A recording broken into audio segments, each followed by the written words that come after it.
Acho que uma coisa interessante que o pessoal está perguntando, está muita gente falando aí, estou olhando aqui, né, para acompanhar um pouco, é sobre a CCB. A CCB é interessante, eu acho que é muito valioso prestar atenção, porque a gente É a começa a entender. Congregação Cristã do Brasil, né? Então, o que que acontece? A maior parte das igrejas evangélicas, elas têm uma origem no mundo anglo-germânico. Então, os caras lá da Assembleia eram suecos, as igrejas tinham origem na Alemanha, na Suíça, na Inglaterra, nos Estados Unidos. A Congregação Cristã do Brasil tem origem italiana. É uma outra realidade. Mesmo que o líder principal, Luigi Francescon, tenha vindo dos Estados Unidos, ele era um ítalo-americano. Ele veio para cá e chegou na mesma ocasião da Assembleia de Deus. Inclusive, começou no interior do Paraná, tem uma cidade da Santo Antônio da Platina, e também em São Paulo, e por causa da grande quantidade de imigrantes italianos, a igreja se desenvolveu. E como ela se desenvolve? É uma igreja de perfil pentecostal, é uma igreja de um pessoal muito dedicado e muito voltado para a questão de oração, mas que não entende que o caminho da fé passa pela teologia. Então eles são totalmente avessos à ideia de submeter o sagrado ao exercício da razão. Então, nesse sentido, a congregação é uma igreja única.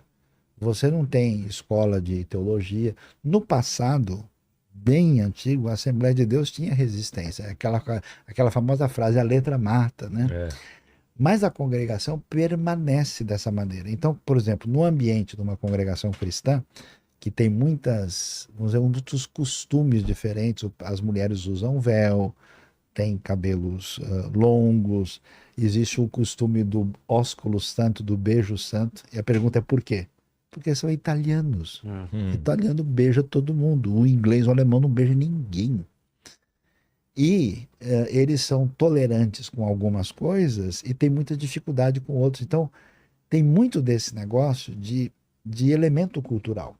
Né? Por exemplo, eu fui para o Japão uma vez, fui pregar numa igreja. Vilela, o que a gente tem que fazer quando entra numa igreja para pregar?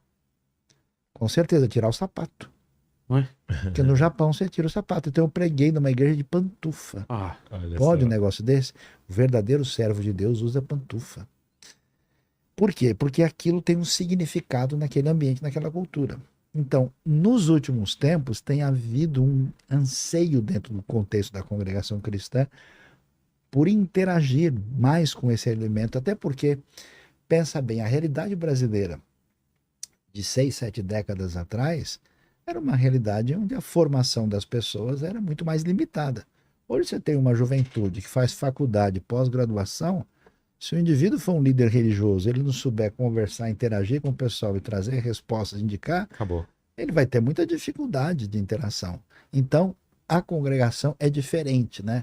Aí o pessoal pega pesado e qualquer coisa que você vê que é meio diferente, o pessoal já quer bater. Ah, é seita, é seita. Então, eu acho que a coisa não é bem por aí. Mesmo que do ponto de vista teológico, esses grupos não sejam amadurecidos, eu acho que eles têm, em grande parte, a maior parte das pessoas que eu conheço, eles têm boa intenção, bom coração, estão buscando direção, mas que precisa de um realinhamento na caminhada, precisa.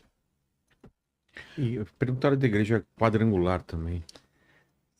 Eu não sei a história dela, A assim. igreja Mas quadrangular é uma igreja ela também muito diferente de pentecostal. tudo. Ela é, mas é da nova fase. Ela é porque tem a igreja pentecostal antiga e tem as igrejas que surgem nos anos 50 e 60. Essa igreja é fundada por uma mulher nos anos 50. Aimee Semple McPherson. E É Foursquare, né? É Foursquare Foursquare. Gospel.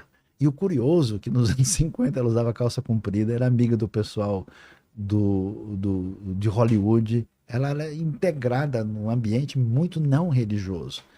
E essa igreja começa um movimento interessante, muito ligado àquilo que o Douglas mencionou.